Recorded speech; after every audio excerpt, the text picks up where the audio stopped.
Ce matin-là, il avait encore beaucoup plu. Le fleuve menaçait de grossir encore les inondations après que le passage du typhon ait laissé la campagne recouverte d'eau boueuse. Toutes les communications avaient été coupées. Les pylônes des émetteurs avaient été emportés par la crue. Les villages n'avaient plus d'eau potable et commençaient à manquer d'approvisionnement. Les tensions liées au contrôle du fleuve traversant les pays voisins commençaient à ressurgir. Je dormais profondément quand mon robot me réveilla. Réveille-toi, il est 7h30. Oui, bon, ça va, je me lève. Pas de temps à perdre. Nous devons reprendre les recherches. Les manœuvres sont terminées depuis 3 jours déjà. Les militaires vont sûrement essayer de retrouver leur zone. Non, je suis sûr qu'ils ne viendront pas. Dans ce coin-là, la forêt est trop épaisse et le système de géolocalisation doit être en panne. Sinon, ils seraient déjà revenus. Ouais, bon, en tout cas, ne traînons pas. Rien ne sert de s'énerver, Tan. Je te rappelle qu'il n'y a plus d'eau courante depuis 2 mois. Tu as raison. Ah, vous avez de la chance, vous les robots. Vous n'avez pas besoin d'eau.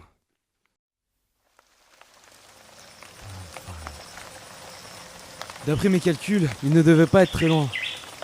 Pourtant, je ne capte aucun signal. Il doit être inactivé ou partiellement détruit. Là-bas, il y a une forme.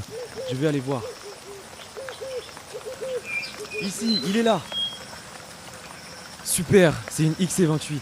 Il est assez ancien, il ne devrait pas être trop compliqué à remettre en service.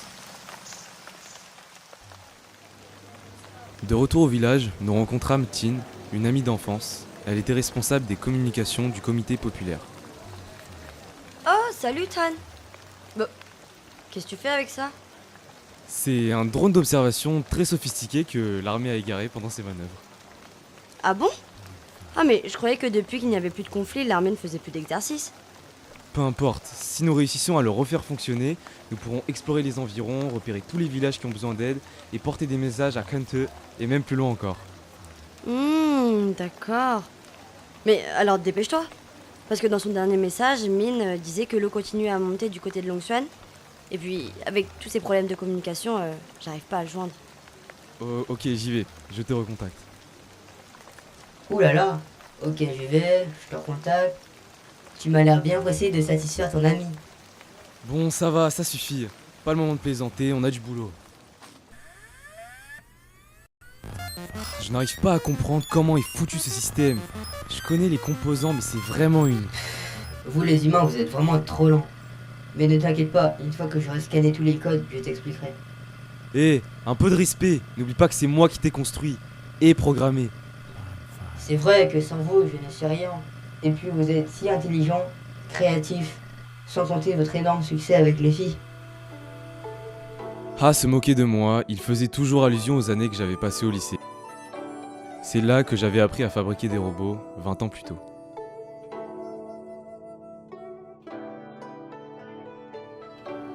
En plus, vous m'avez doté d'un certain humour, alors ne perdez pas le vôtre. Ah, Tan, t'étais où? Je t'ai cherché partout.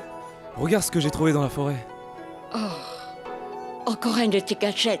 Non, mais t'as vu la rivière? On ne peut plus sortir du village maintenant. Il y a 3 maisons qui vont encore couler. Si on avait fait à peine la tuer notre déesse, on n'en serait pas là. Malheureusement pour les déesses, le monde s'est complètement déréglé depuis des dizaines d'années. Le delta est envahi tantôt par l'eau salée de la mer, tantôt par les inondations. Dans le village, une chaîne humaine plaçait des sacs de sable le long des maisons. Mademoiselle Tin, j'ai une bonne nouvelle. Des pays amis vont nous envoyer de l'aide. Les Australiens nous envoient des unités de production d'eau potable et l'Allemagne et Cuba proposent d'acheminer du matériel médical pour les dispensaires. Oh mais c'est formidable ça.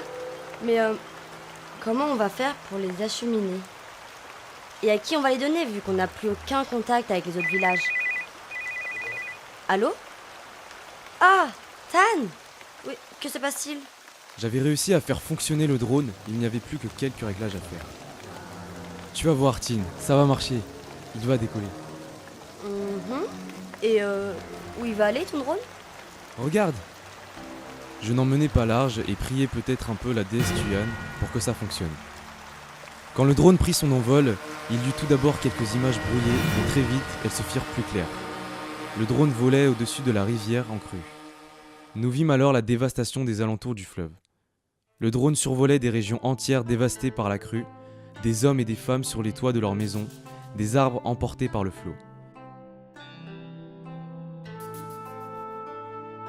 Quand le drone arriva au-dessus du village de Mine, nous poussâmes des cris de joie. Les capacités du drone nous ont permis de localiser précisément les personnes en difficulté et d'envoyer les secours dans les zones les plus touchées. Eh, Tan, tu penses que le drone il peut servir de relais pour les communications? Ah, attends, je vais voir. Mais enfin, Tan, c'est le béaba. Qu'est-ce que tu crois? J'y ai déjà pensé. La communication était rétablie avec Mine, il put nous faire un rapport plus détaillé sur les besoins. Ok, je vais contacter la sécurité civile de Canteux pour leur transmettre les coordonnées des villages et des routes. Mais peut-être que notre cher Ha peut nous faire une petite liste de tous ces lieux. Je crois que je t'ai appris à écrire, mon cher petit robot. Attention, monsieur Tan. Je risque de perdre mon humour. Ensuite, tout est allé très vite. Les secours sont arrivés dès le lendemain et notre drone a continué à guider les opérations, sans oublier Ha. Les images des inondations firent le tour du monde pendant des semaines et des pays comme le Burkina Faso et la France firent même des dons de vivres, de vêtements et de couvertures. Grâce à Ha et au drone, j'étais fier d'avoir contribué à aider les secours à venir en aide aux populations. Avec la puissance et la précision des robots, nous avions pu agir très rapidement et sauver beaucoup de vies humaines. Nos robots et ceux des pays amis avaient aidé à faire comprendre que la paix et l'entraide étaient maintenant les seules chances pour notre planète de continuer à nous accueillir. Monsieur, vous pouvez lui apprendre à faire la paix?